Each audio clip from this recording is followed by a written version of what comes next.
Hey everybody, what's up? As we're waiting for Sierra to link in, if you have any questions during the interview and you wanted me to ask her any questions, just reach out to me through my Instagram. It's the same through my YouTube channel named LeVar Higgins. And I'll make sure I get her the questions answered for them. All right.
No, I have the mic on mute. Let me know if you can hear it now.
Can you hear me?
So, oh, here we go. Here we go.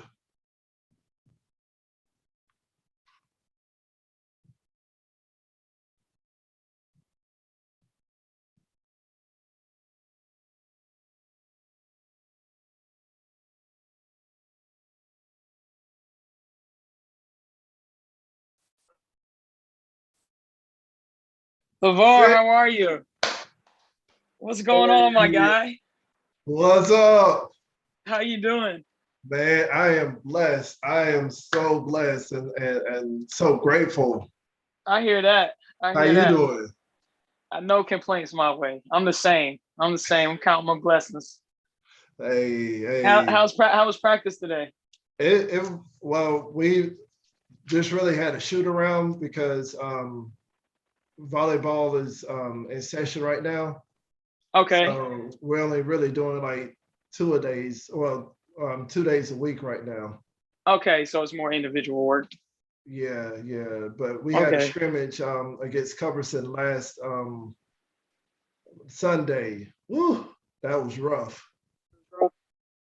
Yeah. Play? So what? Nobody came to play? Um, how would I put it politely?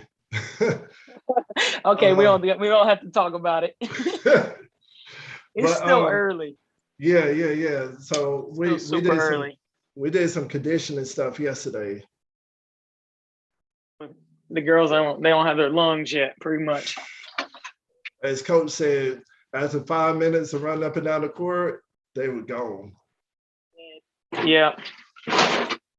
Uh well, the good news is it's still early. Right, right. Yeah. Still So early in the season, and y'all got plenty of time. Games start in November. yeah, yeah, in November because we have basically the fall right now, and then we have the whole month of October to kind of gear up and get ready. That's not too bad. I'm No, gonna LeVar, do you mind if I'm driving when we're doing this? no, no, Is no, that no, gonna be a problem? no. As long as I can, hold conversations with you, and Of you know, course. we can get some The talking the in. the Seattle traffic is just crazy, and so I'm dropping off one of my friends who's going to a Mariners game, Uh and it's better she doesn't have to deal with parking. So I'm gonna be huh. driving if that's all Okay. right. Yeah, yeah, But yeah. you have my undivided attention. All right. So I haven't pushed record yet. So Okay, let me get settled.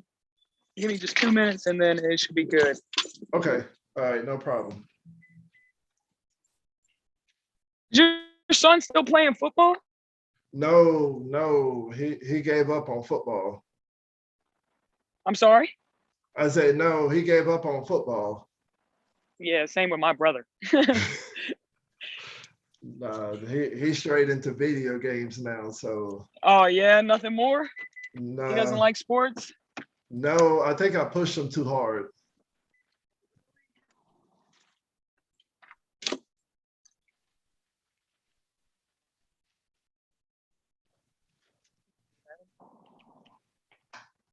You want to say it?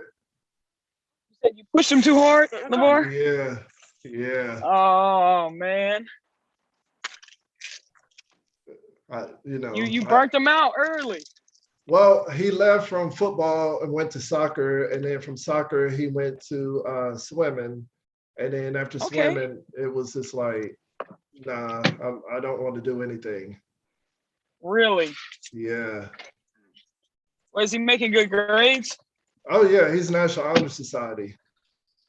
Oh, good. So that's good. Yeah, yeah, yeah. So he, at one moment he said he wanted to be a chef, and now he said he don't want to be a chef no more. Oh, so he can cook like that? Oh yeah, oh yeah. He got some hands.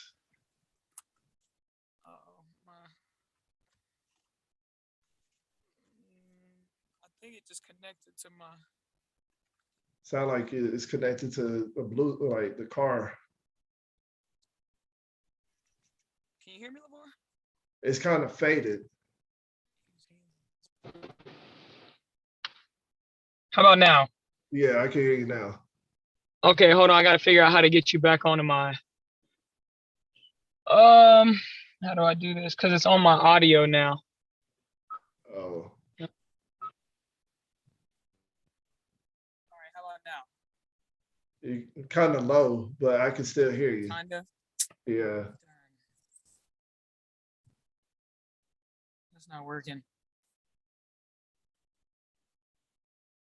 How about now? Yeah, I can hear you now. Okay, now we're in business. Yeah. All right, so what I'm gonna do, I haven't started pushing record yet. I'm gonna do my introduction and then I'm gonna be like, so welcome Cierra Burdick to the show. And then you can kind of, introduce yourself a little bit more. Okay, sweet. Sounds good. All right.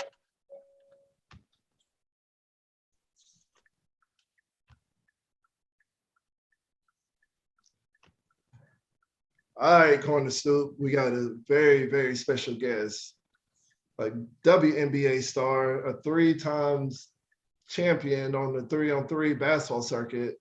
She gonna correct me because I know I'm off a little bit, but also a graduate of the University of Tennessee, the Lady Vols. We have my special guest, Cierra Burdick. Welcome to the Corner Stoop. Thank you, LeVar. I appreciate you having me on. Hey, it's a blessing. I know we had talked for about a year about getting you on, but I know you've been going through some. We've been trying to make this happen for a good minute now. Yeah, God's been opening up so many doors for you, and I'm so happy for you. I've been like one of your biggest cheerleaders since day one we met. So I'm happy for you. I appreciate that, LeVar. I'm always grateful for my hometown support. So y'all hold a special place in my heart.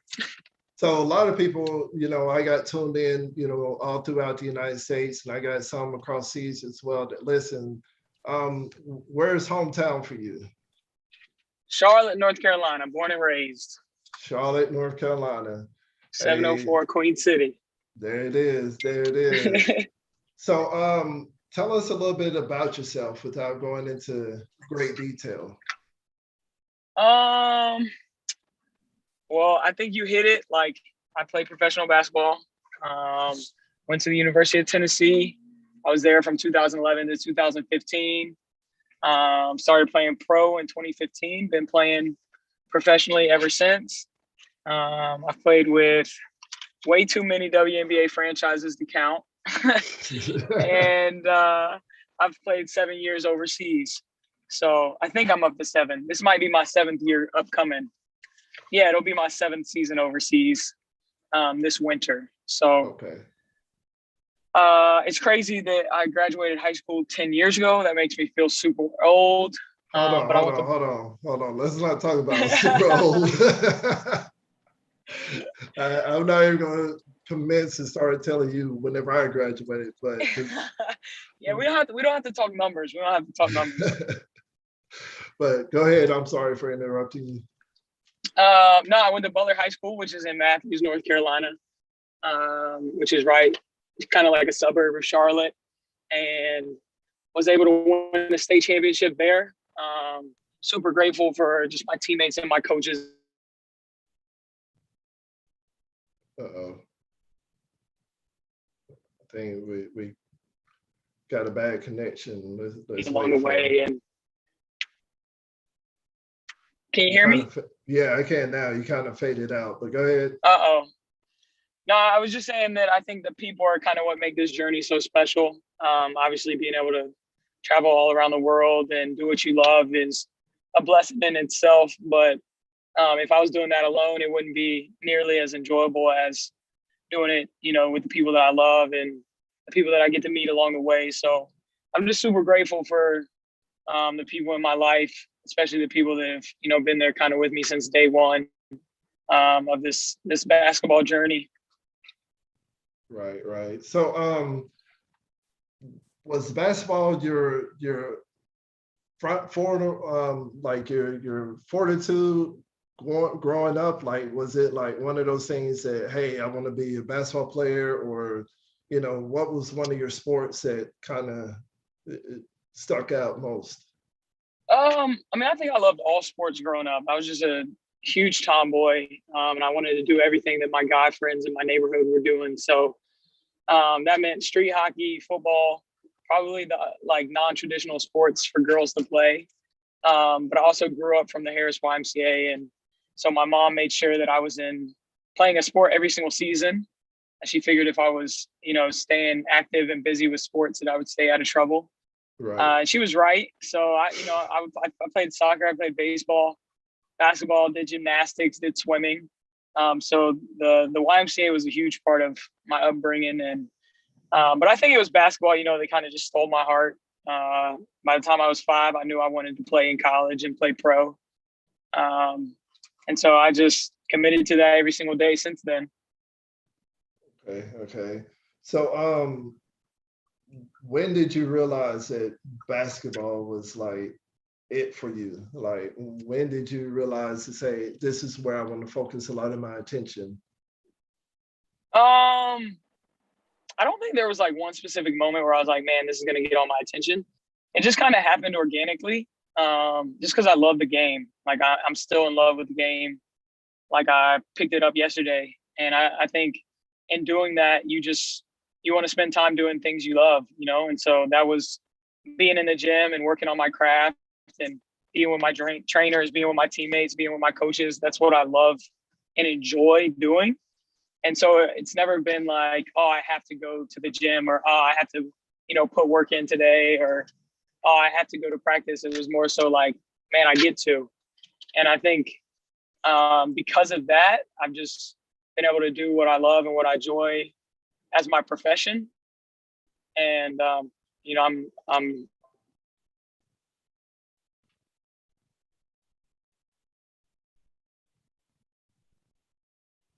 Uh-oh. Sierra riding down the road. We keep linking her out, but there she LeVar. is Did you again. hear me? Dang, I'm going in and out, huh? Yeah, but it's What was okay.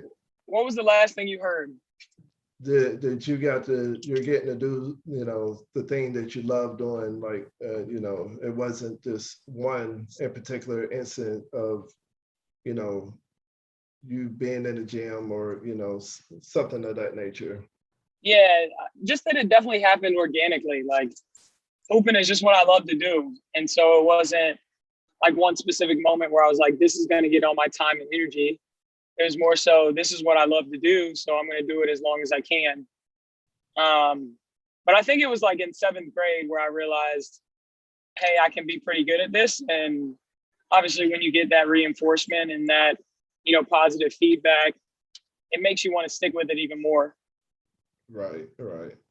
Okay, so let's talk about, since we want to go 7th grade to high school, um, the difference of style of play from 7th grade to high school. Um, did it become overwhelming for you? Did you, think about, hey, this, I might not want to do this? No. The transition from middle school to high school, like, yeah, I would say it was an easier transition for me. My transition from high school to college, on the other hand, that was tough. That was a tough transition. But from middle school to high school, I don't think there was any pressure. I think it was just like go out and hoop, So it Right. wasn't like I was playing on some big stage. It's middle school basketball, And then I went to Carmel Middle, and I just remember like in 6th grade listening to the student announcements. And in Charlotte, you can't play middle school basketball in the 6th grade. Right. And so I just remember like listening to the morning announcements and hearing like your Lady Cougars got defeated 48-12. And I'm like, oh my gosh, I can't wait to like get on this team and help them. And so like once I was able to play 7th grade, it was just like I was all in. And then it was kind of like we got a lot better. And by my 8th grade year, we swept through the conference. That was really cool. And then it was on to high school, and I played my freshman year at South Mac and finished up my last 3 years at Butler High. So let's go to how the game was during your years of high school. Was it easy to keep up with the pace? Did you have to like readjust your game to, you know? Honestly, the basketball was not much of an issue for me. It was more so my temper, because I was a hothead growing up. And so really learning how to channel my emotions and my passion in a healthy way. I think that was the biggest adjustment that I had to realize, like from middle school to high school. Right. And it probably took until like, I remember like a specific moment. It was my senior year. It was right after New Year's. We had maybe played in a Christmas tournament, and I don't think we did as well in the Christmas tournament as I had hoped. And we're coming off of a state championship my junior year, and we're undefeated up to this point. And, you know, we're just trying to make history of going 40-0 and being the first team in North Carolina to have an undefeated season and to repeat with the state championship. And I think it was around that Christmas break of my senior year where I realized that the way I was communicating with my teammates wasn't healthy. And I needed to be a better leader in those terms. And so I really just committed like to speaking more positively, having more patience and more grace with my teammates as well as with myself. And I think that like just helped me tremendously, especially going on into college and then, you know, into my pro career. Just on the teams that I do have to be a leader on, I realized that, you know, what you say and how you say it and how you interact and communicate with your teammates is a huge part of the team's success. And I'm thankful for like my junior and senior year in high school where I really kind of figured that out. Right, right. So let's go from we just now went through this as you was talking about attitude. How did you adjust really that attitude? Like I've run into this doing, you know, being a personal trainer and you know, you get these attitudes. How did you manage to swing this attitude into a more positive standard? I mean, it's hard, right? It's just part of growing up. Like, I remember when I was 13 and 14 years old and like Hoop Girls and ESPN was doing write-ups on me. And they were saying like, has a lot of potential, great size, super athletic, really skilled, extremely versatile, but may not be coachable, may have a bad attitude. Like these are legit like write-ups, like questioning my coachability and questioning like almost my character in a sense. And it wasn't that like I was just a mean and ill-spirited person. It was honestly, I am super passionate and competitive about this game, and I didn't know how to channel that. Right. And so I think part of just growing up, and it helps that my mom is a therapist and she knows nothing about basketball. She knows nothing about X's and O's. But when it came to like my emotions and how I carry myself and how I interact with others and how I communicate, like that's what she coached me on. Right. And it wasn't like an everyday thing, but you know, when she did do it, she picked her spots. And I think that was like super helpful in me just realizing what I'm doing isn't okay. And then I need to change. And, you know, that has to come from within. Nobody can make you do that.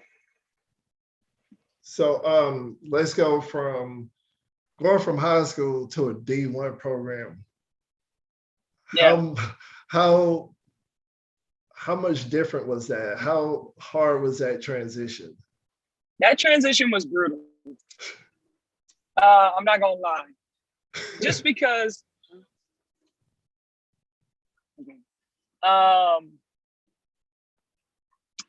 like the level and the speed of the game was, I mean, you go from playing North Carolina basketball to playing in the SEC, which is arguably one of the most competitive leagues, the most physical leagues in the country. And I also went from like guarding the 4 position and the 4 and the 5 in high school to having guard the 2 and the 3 in college. And so like my footwork was slow. I had to adjust to like angles and like defensive schemes and like different pick and roll coverage. And so that was like a transition that I really had to just focus on and work on. And it took like extra reps, extra time with my strength coach, working on my footwork, extra time after practice with my coaches, you know, just working on like defensive closeouts, things that we just hate. You know, but if you wanted to play at Tennessee, you had to play defense. Like that was a non-negotiable, defense and rebounding. So if I wanted to get tick or if I wanted to see time, it was necessary for me to improve my defense. And that didn't happen overnight. Like that, it took honestly my entire freshman year. And then I was maybe averaging like 8 minutes a game, nothing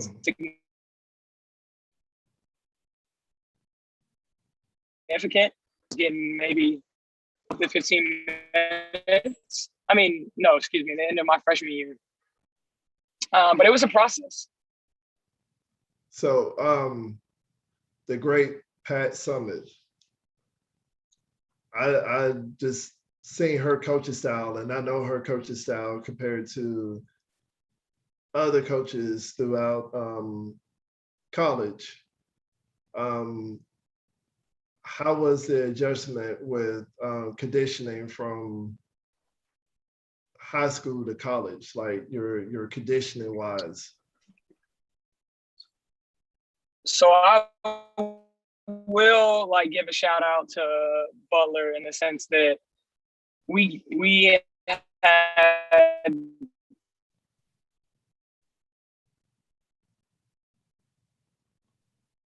pretty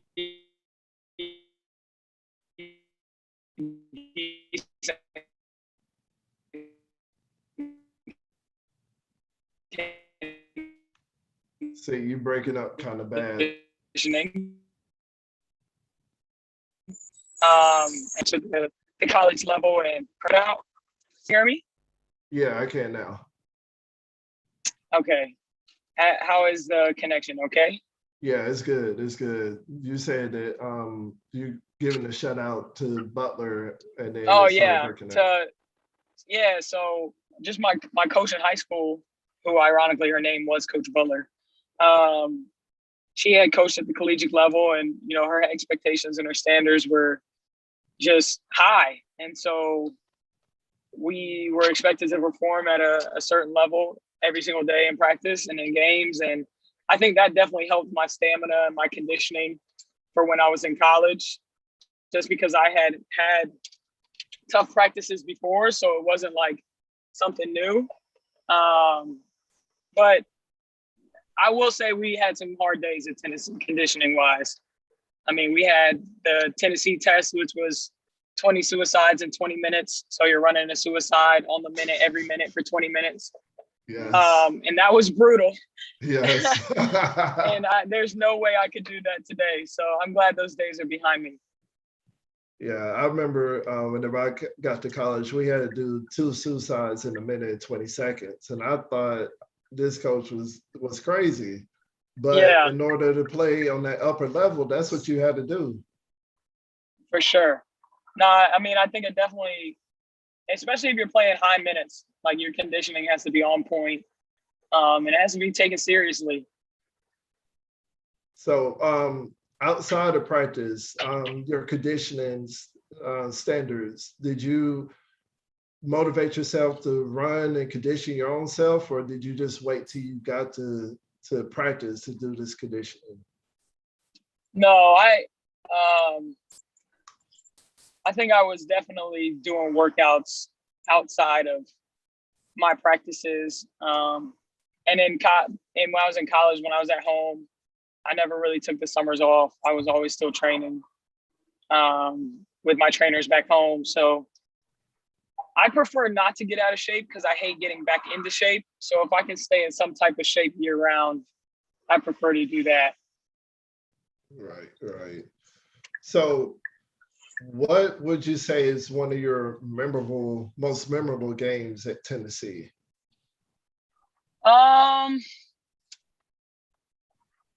I think I probably my senior year when we won the conference championship, and I just knew it was Pat's final time going up the ladder to cut down the net. And so I think that game was special because she had since then announced that she had Alzheimer's, and the future was kind of unknown. Right. And so, but I think the elephant in the room was that was going to be, her last SEC championship. So just being able to be a part of that and to witness that, and then her coming into the locker room after the game and saying we're her favorite team, that was pretty special. So I think that was probably one of my favorite games at Tennessee. And then my senior year when we played Gonzaga in the Sweet 16 in Spokane, Washington, it went into overtime and we were down 16 with 5 minutes left of regulation, and we came back and won. So that game was also super, super dope. Right, right. So fast forward past then, the WNBA draft, that draft night, I know sitting there, emotions, what was going through your head during that draft night? Honestly, I can't even recall my thoughts leading up to that. I just know that I was in a good place, surrounded by good people, and I was just thinking how it was the perfect moment. I wasn't invited to the draft, so it wasn't like I was there in person. Right. But I was. My best friend Mason Jeffries actually hosted my draft party at her house, and I just had all my closest family and friends there watching the draft, and I just kept thinking I wouldn't want it any other way.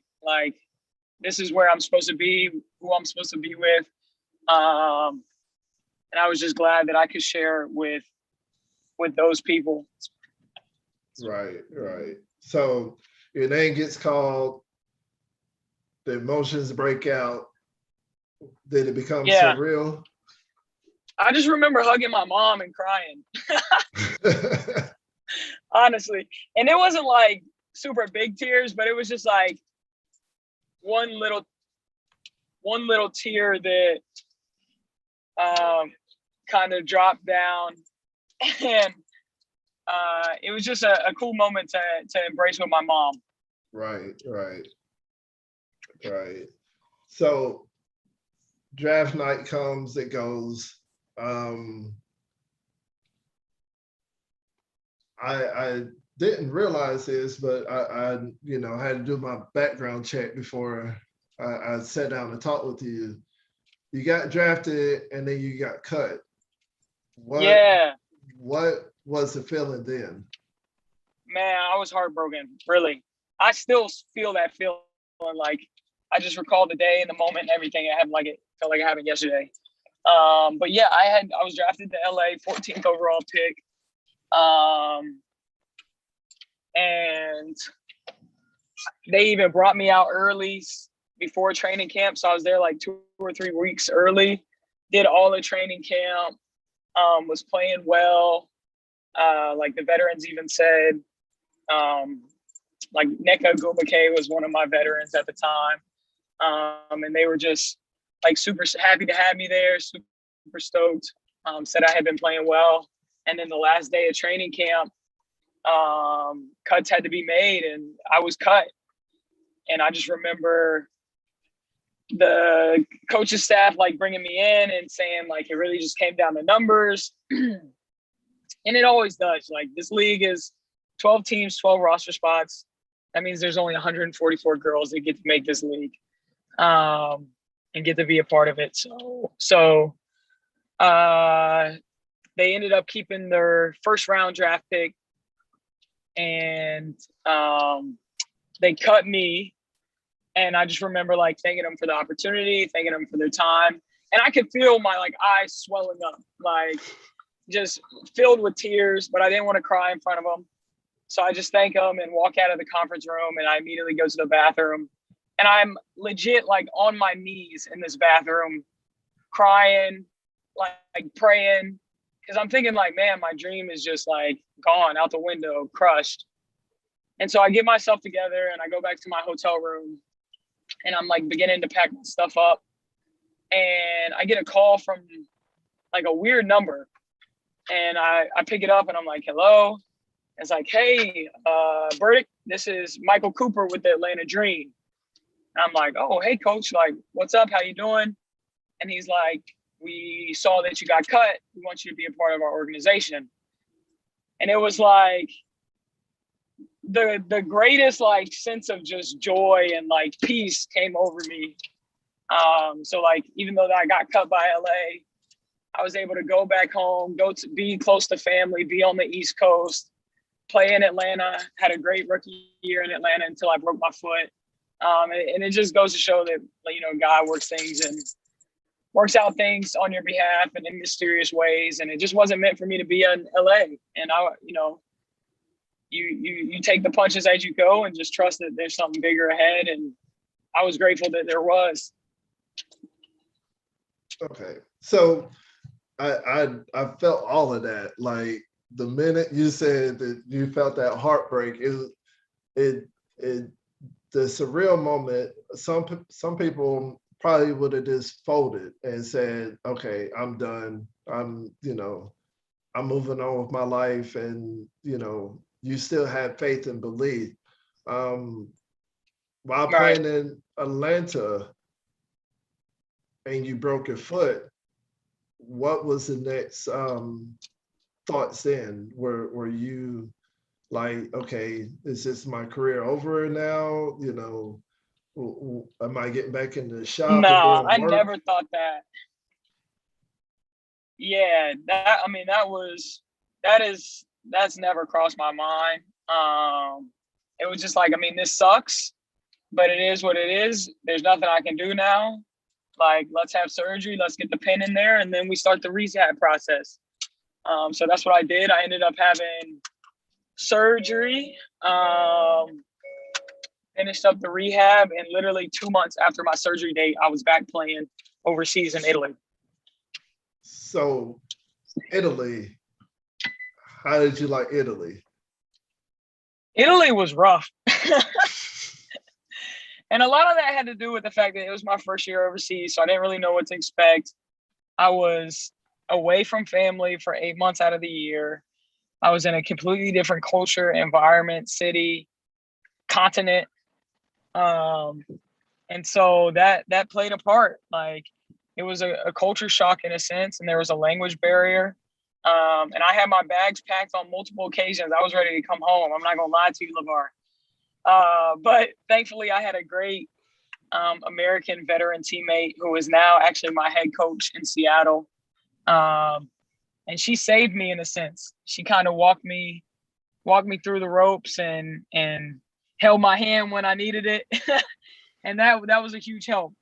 Just having that seasoned veteran to help me, you know, get through that first year overseas. And I'm eternally grateful for Noe being there. Yeah. Because whenever you said I was ready to pack my bags, your eyes got like big, like, bro, you just was ready to pack them. Hey, There was one point in November where I booked a flight and was gone the next day. I just needed to get out. I needed to take a little break. And so I went home for a week, caught my bearings, spent some time with family, and then came back, and I felt like refreshed, rejuvenated. I was all right. Gotcha. And then I got to go home again for Christmas. So that was good that I got to break it up a little bit. Right. So which one of your overseas play times have you really loved the most? So I loved living in Israel. I mean, I was living on the beach. The weather was great. The food was great. The people were amazing. The basketball wasn't exactly the style that I had most enjoyed. Um, so I think overall, one of my favorite places is Poland. And Mhm. that's like people, culture, environment, and basketball all included. Um, and But in terms of just living, Israel is the place to be. Right, right. So, Israel, Hmm. you're there. I know there's a language barrier.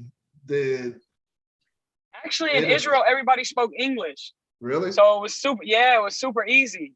Okay, okay. So, Yeah, did you get homesick in Israel, or were you just like, hey, this is lavish? in Israel, not so much. And my family, I'm grateful. My family has been able to come visit me everywhere I've played, so I'm super thankful for that. Because just having them there, even if it's only for a week, that helps me Right, tremendously. But no, like just there's so many. Israel's such a small country, and so all the teams are close together, and there's a bunch of Americans there because there's women's teams and men's teams, and right, each team gets at least 3 Americans. Um, and so just having like people that you rock with out there, like that helps the homesickness. If you have people that you can hang out with every single day and be around, you're not getting as homesick. You're not missing family as much. So that Israel, I didn't struggle as much as I did in Italy. Um, and then I went to Russia after Israel, and I was like, "Woo!" I went from living on the beach, everybody being cool, warm, all that, to being in Russia where it's cold, it's snowy, it's dark, the people are cold, the culture is cold. So it was like a completely different experience than Israel. I went from one end of the spectrum to the other. right, right. So, Poland, the basketball competition in Poland, was it Yeah.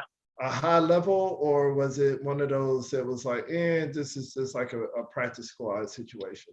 No, no, no, no. Poland is high level basketball. Poland is high level basketball. Um there's about 2 EuroLeague teams and 4 Euro Cup teams in the Polish league. So it's a competitive league. You're playing against really good talent every night. And that's why it's one of my favorite leagues to play in. I played there 3 years in a row now. And I just really love it. I love the league. I love the competition. Um, and I think it's a great place to be. I mean, I've seen you play through the stream. I didn't tell you I was watching, but those girls, they make sure, like, if they foul you, they make sure Oh you yeah. understand it's a foul. you gonna feel it. You are gonna Yeah, feel it. yeah. No, That that is one true. time you got tripped going through the lane, and then she like just looked down at you like, not to my Yeah. house. I was like, hold Right. on. Don't make America come to Poland and Right. show We don't out. need no problems. Right. No, not That's at why my all. grandma can't even watch games. Right, My grandma right. will not watch any games. So tell me a little about your 3-on-3 competition. When did you become interested in that, and how did you get started? Yeah, so I actually started playing 3-on-3 in 2014. And myself, Jewel Lloyd, who plays with me here in Seattle, Tiffany Mitchell, who plays in Indiana, and Sarah Hammond, who actually um, she played in Louisville and is since retired. Um, but we were selected to play for USA Basketball in the 3-on-3 World Championship. And so we first had to qualify by playing in a national tournament, which we played in Colorado Springs. And then from there, once we won that tournament, we then went to Russia and played in the World Championship. And we took home the gold. And that was when I was first introduced to the 3-on-3. And then in 2019, I again started playing 3-on-3 with Force 10 3-on-3, which is under the Seattle Storm umbrella. And we started playing on the Red Bull circuit, which is the national circuit. Right. And then we qualified for the national tournament, but then COVID hit and we weren't able to play it. So finally in 2021, we were able to play the national tournament, which is what I played in earlier this summer. And we won that tournament. And that was in Massachusetts. And then we also played in a FIBA Women's Series, which is the largest professional women's 3-on-3 series in the world. And we played in that in Lithuania, Vilnius, Lithuania. And no, excuse me, not Vilnius. Where did we play? That doesn't matter. We played in Lithuania. Right. And we won the tournament there, and we were the first USA team to win a FIBA Women's 3-on-3 series. And that was just in, I guess it was in August or the end of July. It was the end of July. Yeah. Yeah. So I love 3-on-3. I'm a big fan of the game. I think it's fun to watch. I think it's fun to play. And I hope that I can have a long career in it. Yeah, because the way you move in that 3-on-3 and those slip passes and that time you pump fake and had that girl on skates, I'm sorry, that woman on skates, I was like, bruh. It's a fun game to play. It's a fun game to play.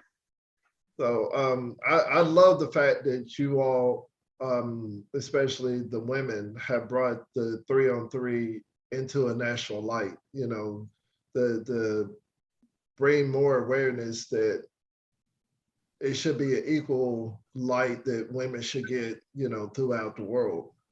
Mm-hmm. And let's talk about the MVP that you received of the 2021 Red Bull USA Basketball 3-on-3 Nationals. Yeah. I honestly did not play well the first game of that tournament, and I knew I needed to play better going into the other games if we were going to be successful. And so it was just a mind switch, you know, mentality for me of just being more aggressive and doing what I need to do to make sure that my team is successful. I didn't want to go all the way to nationals and then lay an egg.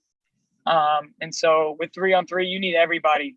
It's a tough game, and you can get winded and real quick.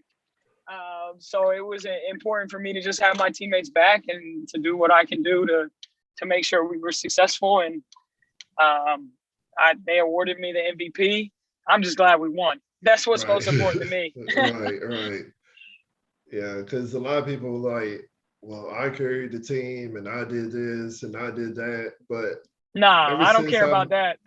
Right. Ever since I met you, like, you know, your little brother's football and my son's football, you've always been nice and studious, you know, and that humbleness, because I started talking to your mom and she's like, Cierra doesn't meet a stranger. She'll talk to anybody and she has to. And I was like, that's me. I was like, that's my little sister. That is me. But really though. Yeah, and the time you came into the gym and you allowed me to like work out with you and, you know, shoot around and everything, I was like, man, and certain people were like, who is she? And I was like, look, this is who you need to role model yourself out after. She's good. She's an excellent, you know, team player. She can shoot your lights out. I was like, if you ever want to watch somebody play, this is the person that you need to watch. I appreciate that, LeVar. Yeah. So I did drum up some questions from, you know, Butler girls and some other kids that I trained. So do you mind answering for me? No, let's do it. All right. Do we want to use names or just do the questions? Yeah, whatever you feel is best. Names, I'm okay with being personal. Okay. So Avery, you remember Avery? Yeah. Oh, no. Let's not even jump there. Let's talk about your organization. Okay. The One Dream organization. So I I love this organization. I wish that I could have jumped on like earlier and been a part of it. But tell us about your One Dream organization. So it is basically, I started it because I was coming back from college and, playing professionally, and I would help out at various AAU programs around the city, which I love to do. I love giving back to the community, especially in Charlotte, because Charlotte has done so much for me. But I was realizing that there was a real lack of player development in the workouts and in the AAU circuit. And I wanted to help change that. And so I founded One Dream in 2017 in hopes of creating a culture and an environment and an atmosphere that really helped young women grow as ball players, but also as people. And I wanted it to serve as a competitive platform for our girls to play on some of the biggest stages in the Southeast so that they could earn college scholarships and play at the next level. But I also wanted to make sure that I was being a positive mentor and I was surrounding them with positive mentors and role models so that they could also learn, not X's and O's, but just how to function in this life and how to be successful and resilient and building their self-efficacy. Like that was huge for me. And just, I think so many people poured into me as I was growing up and helped me chase my goals and dreams that it's just been, an important mission of mine to make sure that I do the same for others. And so One Dream has allowed me to do that in more ways that I could ever ask for and hoped for. And I've been able to build relationships with a lot of amazing young women. And I just can't wait to continue to follow them on their journeys as they go through their college journeys and experiences, as well as just their life after.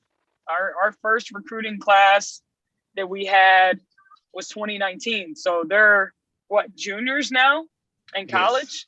Yes. So that's crazy. Like Right. I was with them when they were babies and now they're juniors in college. So it's so much fun to see their growth and to be a part of their journey, even if it is just for a summer or 2 summers or 3 summers, whatever the case may be. I'm just super grateful to even be a part of it. Okay. Yeah. And I see that, you've given out scholarships to, help, alleviate some of the questions like, how am I going to be able to afford this? Or, Yeah. I just need a little bit more money to help, pay this little tuition. So, right. I mean, I grew up in a single parent household, so I know all about my mom struggling to pay bills, struggling to pay rent, struggling to put food on the table. Like I know that. And I never want that to be the reason why somebody can't play. And so it's important for me, like if my girls want to play, that they have the opportunity to play, regardless of their financial status, regardless of their parents' income. I think basketball is such an amazing outlet. And so if they want to be a part of that, I want to make sure that they have that opportunity. So money should never be a reason why our young men and women can't play the game they love. And that's important to me. What really struck me is, I'm not going to use her name because I want to keep her private, but you helped her get into a school whenever, she wasn't able to.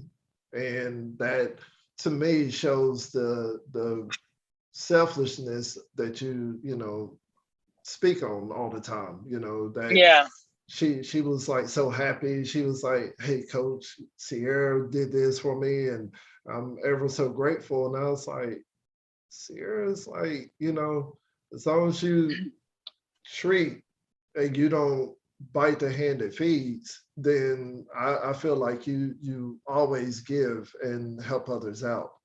Yeah, I think my mom has kind of instilled that into me. Like you got to give in order to keep what you have first and foremost. And just making a difference and giving back. That's the one of the most important things that we can do in our time on earth. And I always tell my girls, like, there's not anything in the world that I won't do for you. If I can help you in any way, like, I'm gonna do that. And I think my girls know that. And thick or thin, I'm gonna have their back, Right, and right. I trust that, they can come to me whenever they need me, and I just try to be there any way I can. If that's helping them get into school, then that's helping them get into school. Right, right. Okay, so we're going to do the question and answering, and then I'm gonna, let you enjoy the rest of your day because I know Okay. you've been on the go ever since early this morning. So It I has been a busy day, but I'm glad we could catch up. yes. So Avery, one of my favorites that I Uh-huh. train. She says it's a three-part question. It says, "What's the Okay. biggest adjustment from college to pro?" If Okay. you could give your younger self advice, what would it be? Okay. And the last question is, what advice do you give current student athletes in college? Okay. So I'll start with the last one first. I think the biggest thing, and I just did a little speech on this to another group of young people the other day, so it's fresh on my mind. With college, being a student athlete, I think the biggest thing you can do is find a healthy balance, one, which requires great time management. So I think those are the two biggest skills that I will encourage college student athletes, because it's hard. It's hard being a student athlete. It's hard having to go to class from 8 to 12 after a 6 a.m. workout, grab a quick lunch, go to practice for 3 to 4 hours, grab some dinner, go to study hall, do homework, try to find some sleep, and then do it all over the next day. That is hard. Right, It's a gruesome schedule, and right, you're in the spotlight. You've got high demands on you. It's a high stress situation. And so when we're under those circumstances, we can lose balance. right, Things can become too important, and they can take all of us. So whether it be like basketball is getting everything of me, so then I no longer have time for my academics, or I'm academics are taking everything, and I no longer have time to, get my extra workouts in, get my treatment in, the stuff that I need to do to perform on the court. Then there's like, I don't have enough time in the day. All I can do is basketball and sports. I mean, basketball and my academics, and I have nothing left. And that's when it's like gets into an unhealthy situation, right? Because then you don't have a balance. You're not getting the sleep you need. You're not getting the time that you just need to refresh, to recover, to recuperate. And that looks different for everybody. Like, that may be some people reading a book. That may be you and your teammates going bowling. That may be going to the movies. Like, everybody's recovery or right, refresher is different. But I right, think it's important that you have that.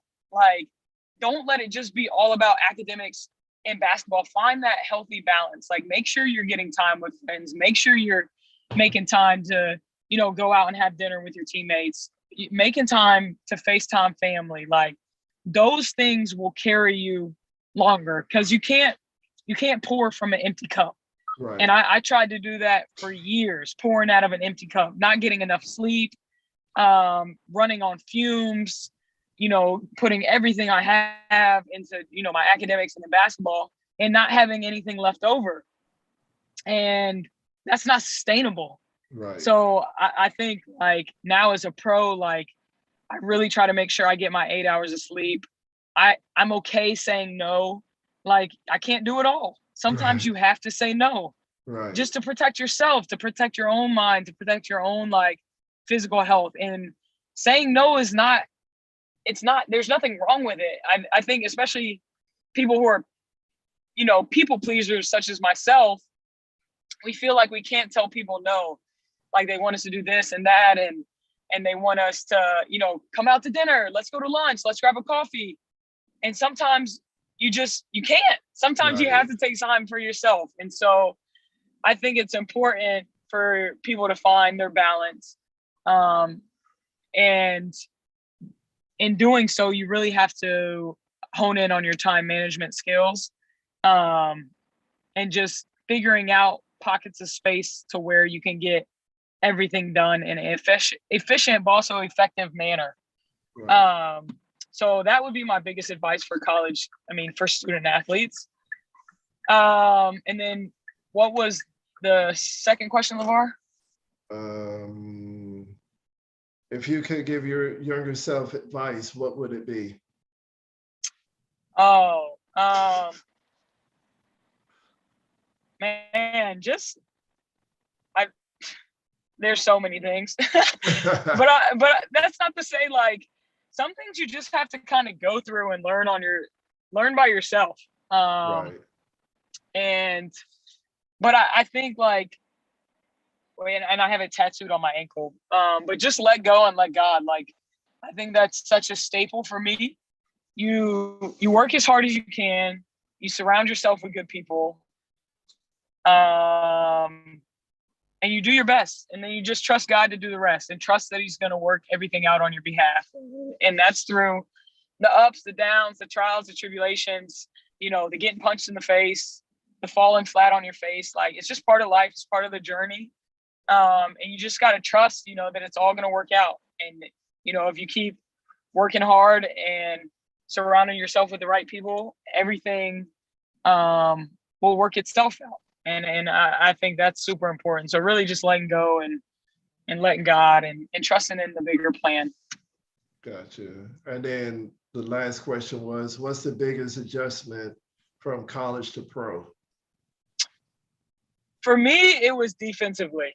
Like, that was a hard adjustment, going from sitting behind the post in high school to having to guard these SEC guards.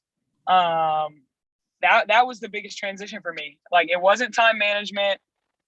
It wasn't, the workouts or the practices. It wasn't everything that I had on my plate. It was, I had to learn how to move my feet. Right. Right. And slide and defend. And once I, figured that out, I was a little better off. Gotcha. I think that's the biggest thing now for any high school kid. I'll be trying to tell them, you got to sit low, you got to slide your feet, you got to beat the person to the spot, and they give me that look. And I'm like, look, I'm just trying to prepare you for college. If you're going to go to college, this is what's going to be drilled constantly. Right. No, you're right about that.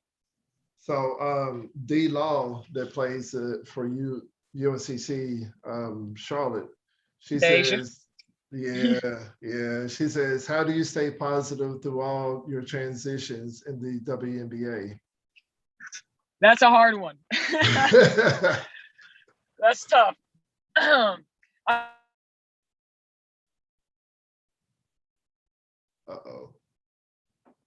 I'm not going to act like I've got in this, because it's hard, is blessed to be able to play for however many franchises I've played for. That also means that I've gotten cut by the same amount of franchises. And so there's a lot of it's like an emotional roller coaster. And so just the ability to stay steady in the storm, and knowing that I don't play this game for any other reason than I love it. Right. I love it. I love what I do. And that's why I continue to give the WNBA try after try after try. That's why I play, overseas in the off season.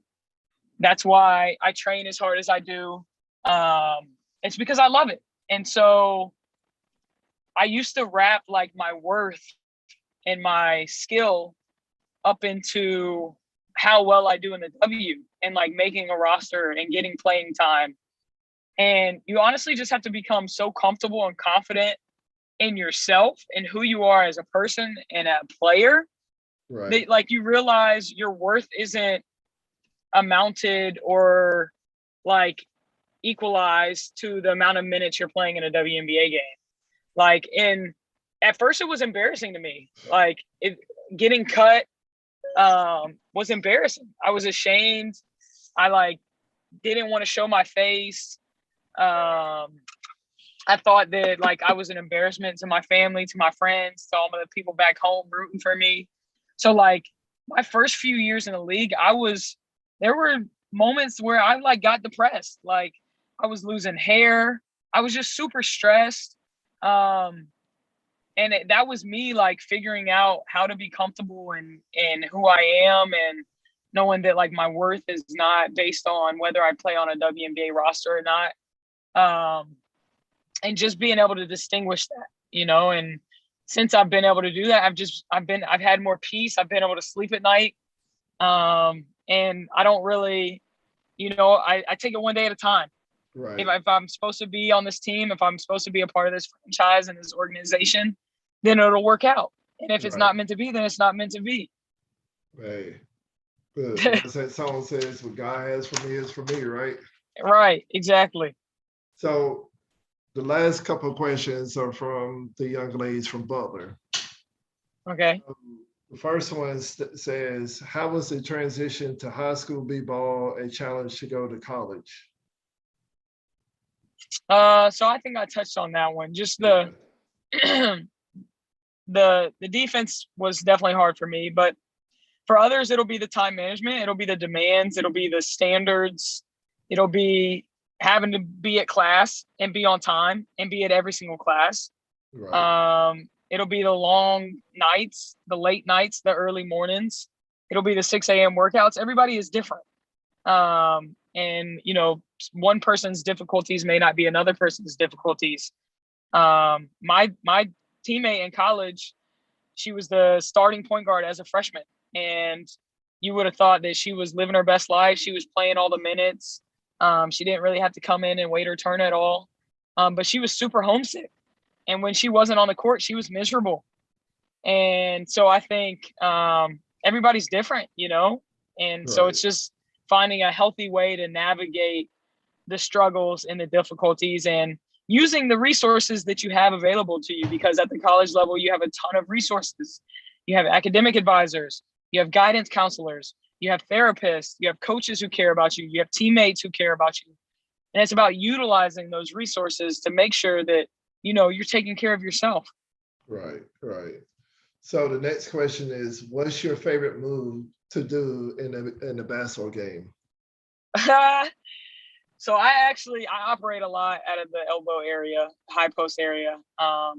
So I love my drive right into a pullback between the leg fadeaway jumper. So it's That's pretty so much, nasty too. yeah, I pretty much can get that off just about, I would probably say 7 times out of 10, I can get that off. In Poland, they know my moves a little bit more. So they scout me. They can kind of sit on it a little bit. But there's always counters to the counters. So, Right. but I would definitely say the pullback between into the like little fader at the elbow. Okay. Miss Ella, I know you kind of touched on this, and I know she's gonna be like, "Oh, coach," but I know I can read her handwriting, so I'm gonna call her out since I'm her trainer. She said, "What dreams did you have when you were a girl in basketball?" So I had different dreams based on how old I was and what stage of life I was in. Um, growing up, my dream was to play college and to play pro. And then once I got to college, my dream was to play in the WNBA and play overseas. And now that I'm playing in the WNBA and playing overseas, my goal is just to keep getting better and to see Right. how good I can get. It's like I'm never satisfied. Right. I'm always hungry to get better, to keep advancing my game. And so now it's like, how good can I get? Can I I want to see what my full potential looks like. I still don't feel like I've really peaked. And Right. so I'm like, I wonder what my peak's going to look like when I'm at the Right. prime of my basketball. Like, I want to know what that looks like. So there's that dream and that goal. And then there's also like the bigger dream that I have, like, how can I use basketball to impact lives? And so that's kind of where I am at this stage of my life, like just making sure I'm doing everything that I can to reach my fullest potential, and then also to help others reach their full potential and help Right. them chase their goals and dreams. And I'm grateful that I can do that all with basketball. Right. So the next question is, what was the recruitment process like? So my recruiting process started when I was in 7th grade. I started getting offers then. My mail started filling up the recruiting mail. And I think it really got serious once I became a freshman in high school. I started taking visits, unofficial visits. Growing up in Charlotte, it's ACC City. So it's Right, like you either go to NC State, Duke, or UNC Chapel Hill. Like there's no right, other schools really. And like I grew up a Duke fan. My mentor, Joy Cheek, played at Duke. And I just wanted to do everything Joy did. right. So I took visits to Duke. They offered me. I wanted to commit there. Then they had a coaching change. Oh, yeah, And yeah, Coach yeah. G went to Texas and Coach P came in. And I wasn't as comfortable with the new staff. And so then Joy actually told me, well, just go pay UNC a visit. See how you like it there. And I paid them a visit, really ended up liking it. And then I thought for a period of time I was going to commit to UNC. And then somehow I got introduced to South Carolina and Tennessee. And I went to their elite camps and I fell in love with South Carolina staff. I love Don Staley. I love Nikki McCray, Coach Boyer. Absolutely adored the staff, Right, but also really loved Tennessee staff. And I loved Pat. I loved the Tennessee culture and environment and how much the Lady Vols fans just loved the program. And so I committed October of my junior year to Pat Summit and Lady Vols. And it was one of the best decisions I could have made. right, right. Look, Pat Summit, that says it all. Right. That You Pat can't say Summit, no to Pat. because I met her whenever I was stationed. Well, I had to do a training in Georgia, and they did the tournament down there, and I met her Okay. then, and she was just like, it was like I wasn't even a stranger to her. No, It's like, no. hey, how you doing? Would you like a picture? And I was like, look, I'm not a fanboy, but I just want to say I love your coaching style. I love everything about you, you know. So Yeah. she was No, wonderful. I always say that about Pat. Like, it doesn't matter if you're the president of the United States or the custodians that they clean up after our games. Like, she will talk to you the same exact way. That's the type of person that she is, the type of person that she was, and I think we um, we tried to emulate that as much as we could in the way that we just lived our lives. She's still living through us, Right. and how we handle ourselves. Yeah. So I got four more questions and then I'll be done. I'm gonna let you, like I say, get the rest of your evening and enjoy. Okay. Um this is something that several of the girls asked, but one particular, she wanted to know. It's a two-part question as well. It says, how do you learn to get out of your head during basketball games? And Mm, how to not be so hard on yourself after a mistake? those are good questions, uh, and questions that I still struggle with today. It's hard. Basketball is such a mental game. Right, Um, I think a lot of it is confidence. And so, how do we get confidence? It's reps, right? It's repetition. Seeing the ball go through the net multiple times, time after time after time after time, doing a move successfully time after time after time after time. So I think confidence comes with reps and repetition, successful repetition, um, and attention to detail during the repetition. And so as we become more confident, we're able to mentally navigate the game a little easier. right. And I think that what I do here. You back. Well, you left. There Okay, you here I go. go. I think confidence is a huge part of that. And then just being able to show yourself grace, which is something that I still struggle with as a perfectionist and as someone who like wants to be great at their craft. it can be our greatest strength, you know, because we're constantly working to be the best that we can be. But it can also be like our biggest downfall too, because we're hard on ourselves. But being too hard on ourselves is counterproductive. Right. You're no longer in the right headspace to perform to the best of your abilities. And so sometimes it's just showing yourself some grace. Like, it's Right. like, you're going to miss a shot. You know, was it a good shot? Was it a good shot? If it was a good shot and you miss it, that's part of the game, Right. you know, like, so it's, and my college coach really helped me with that. There was a time when I was going through a slump, and so we watched film, and he said, let's not count misses and makes. Let's count good shots. What are Right. good shots for you? Shots that you practice on a daily basis, shots that you are making consistently. Like, those are good shots. So let's count the good shots. Right. And so out of my 12 shots, I maybe had 10 good shots. Right. So if 10 of your 12 shots are good shots and they just aren't falling that night, then you have nights like that. That's basketball. Right. Right. Now, if you're evaluating your shots and like all but 2 shots are bad shots, then maybe you need to reevaluate your shot selection, Right. you know, Right. or maybe you need to start putting more work in the gym to add those shots to your arsenal. Right. But off shoot nights happen. That's when you got to start focusing on something different. That's when you change your mentality to, how can I feed into my teammates? Right. How can I be a force on the defensive end? Right. And how can I rebound? Because defense and rebounding, that can never waver. No. That can never waver. So even when you're having an off shooting night, you can still impact the game with being a good teammate, communicating on both ends of the floor, and defending and rebounding. Right. Those have no impact on your shot. No. I tell them all the time, I'm like, look, you miss a shot, erase that last one. You know, Yeah, come next down. play. Yeah, but you know, the I mentality, actually, like you said. all through college, I had next play written on my sneakers. Right. So whenever I would drop my head, I see next play written on the top of my sneakers. I'm glad you And it's said next that. play.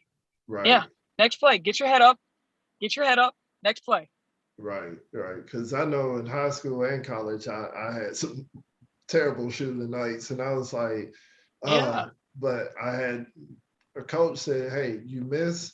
If you didn't follow your shot, I'm mad. But if you follow your shot on the miss, crash your boards, I didn't care. But Yep. you have to stay out of your head. And I bumped into Muzzy Bowles whenever I was younger, and he was like, it's not about how many shots you make. It's about the confidence of keep going and keep driving. And that stuck with me all through high school and, you know, college. And yeah, I'm like you. I had some times where I was like, oh man, am I even worthy to be on the court with these people? Yeah. You know, they sitting Right. up You here have days going, like that. yeah, they're You have going days like that. 11 for 12. I'm going like 1 for 13. And I'm just like, why am I even shooting? Let me pass the ball. But I was hurting my team more than I was helping them because I was in that negative space. Yep. Absolutely. I mean, it's part of the game. It's part of the game. And if you can figure out the mental aspect of it, then that's more than half the battle. That's 90% of it. That's 90%. All right. Last 2 questions. The question says, what do you see is a difference in student athletes now compared to whenever you was in, i.e. work ethic and training? They don't want to know my response. We got to hear that. They need to hear this. That's the thing. They need to hear this. I think when I was growing up and when I was playing, the basketball was a lot different than what it is now. I think now, and it's not everybody, I think now there's a lot of entitlement. Mm-hmm. I think now there's a lot of players more worried about social media than actually working on their craft. I think now parents think they know best, and that sometimes gets in the way of coaches and trainers doing their job. I think there's a lot of things wrong with the game right now. Yes. I think there's also a lot of positives. I think we're more athletic than we've been. I think we're more skilled than we've been. But there's something that this generation lacks that my generation didn't. And that was we had dog. Yes. We had some dog in us. And we had some dog in us. Because they don't have that dog fight no more. They just, like you say, entitlement. They feel like, well, since my mom and dad put the money in this booster, then I'm supposed to get me out there in the court. And then the parents are like, well, if you don't put my child in the game, I'm taking my money. And I'm like, if your child's hurting my team, I don't care how much money you put in here. Yeah. And there's got to be a level of respect between parents and staff. There's got to be a level of respect between coaches and staff. But then it also has to be mutual. Like, coaches have to respect the parents. Coaches have to respect the players. But that's my personal opinion. Some people may like it. Some people may not like it. That's my observation. I love it. I ain't gonna lie. I love it. The last question, what characteristics should players look for in the college coach program, and what advice would you give to kids nowadays? So when my players are going through the recruiting process, I always tell them to make a list of 5 things that are really important to them. And for example, for me, it was I wanted to stay close to home. So I wasn't going more than 4 hours away from home. I wanted to play on a big stage. I wanted to have the opportunity to play at the next level, and I wanted to get better. Those were the most important things to me. And so I think it's important for every player that's going through the recruiting process to figure out what is important for them. Is it being close to home? Is it being in a competitive conference on a competitive team? Is it playing time? Right. Is it playing time? And people got to be honest about that, because some people aren't willing to go sit their freshman year and wait their turn and learn the system and learn how to be a college athlete. Right. Some people want immediate gratification and immediate success, and that's okay. It's good that you know what you want, but make sure you know what you want. Right, that's why we have so many kids in the transfer portal right now. But anyways, that's another story and another conversation for another day. So I would say figure out what it is that you want. Really be honest with yourself and talk with your family, talk with your friends, talk with your coaches, get their advice as well. Let it be a group effort if it needs to be. And then analyze each school that you're looking at based off your list. Right. And I think that will help you narrow down your choices. Right. Okay. That look, I couldn't even say that better myself. That's why I love talking to you, and I love the fact every time you come home, even if we're passing each other, we're like, okay, we're gonna talk a little bit.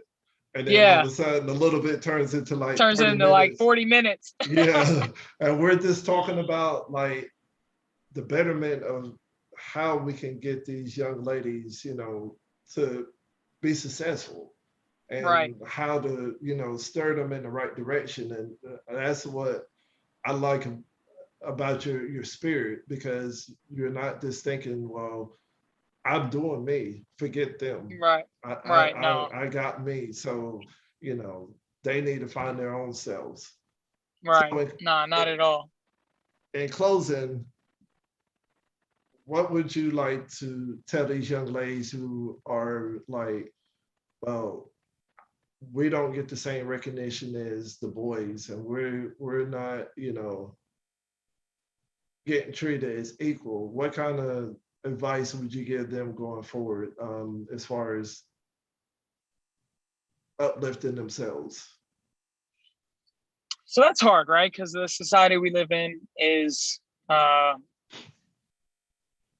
there's a glass ceiling for women, in a sense, and there is an equality. I mean, you can look at the WNBA and the NBA and see that. And I'm not even saying that we should get paid as much as the men. Like, I know it's not that simple. I know that there's TV deals and attendance and just the financial side of things that doesn't make that even logistically possible. Right.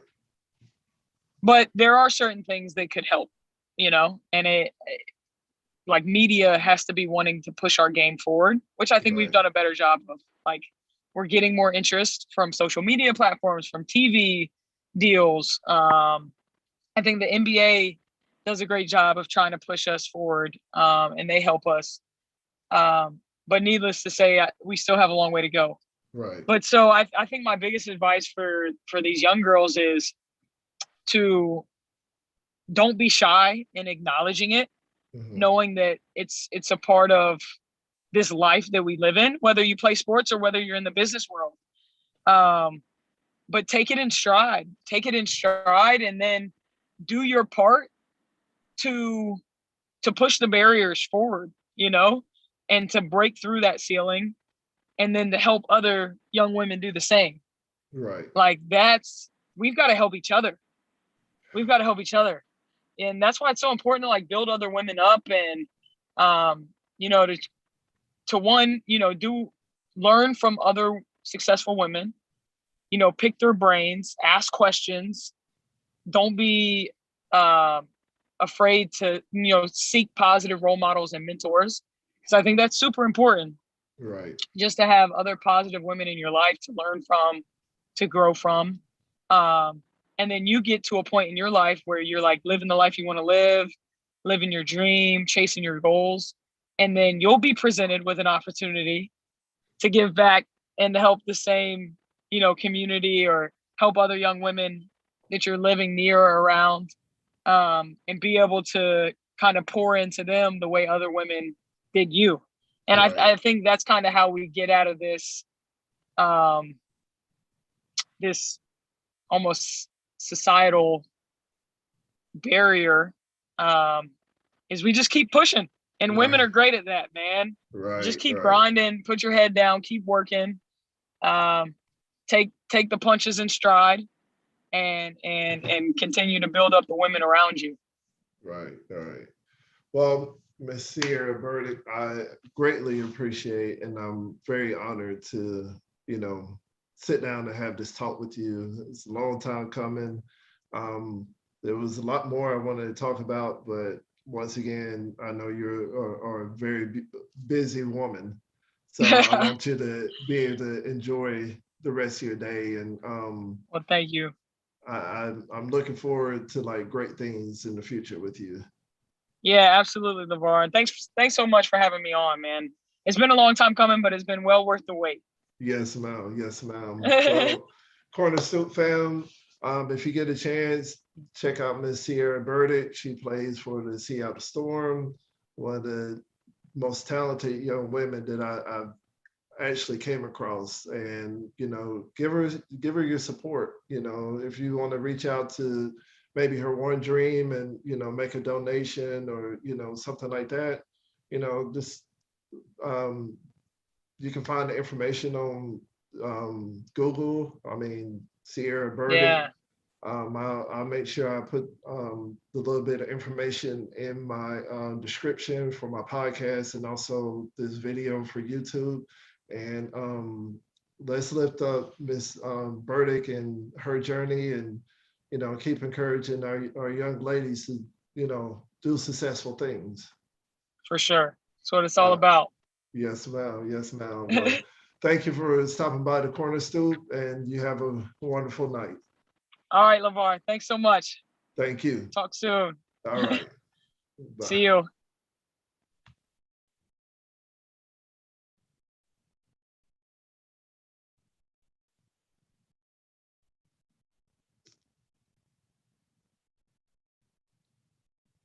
Thank you all for staying with me and getting through this interview.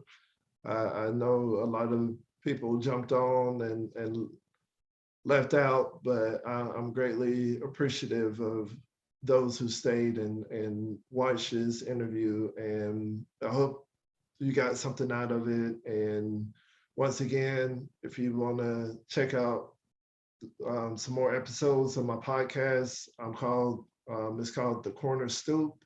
Corner spelled with a K, so it's Korner. Stoop is Stoop. Check me out, listen to some of my episodes, and God bless. Thank you.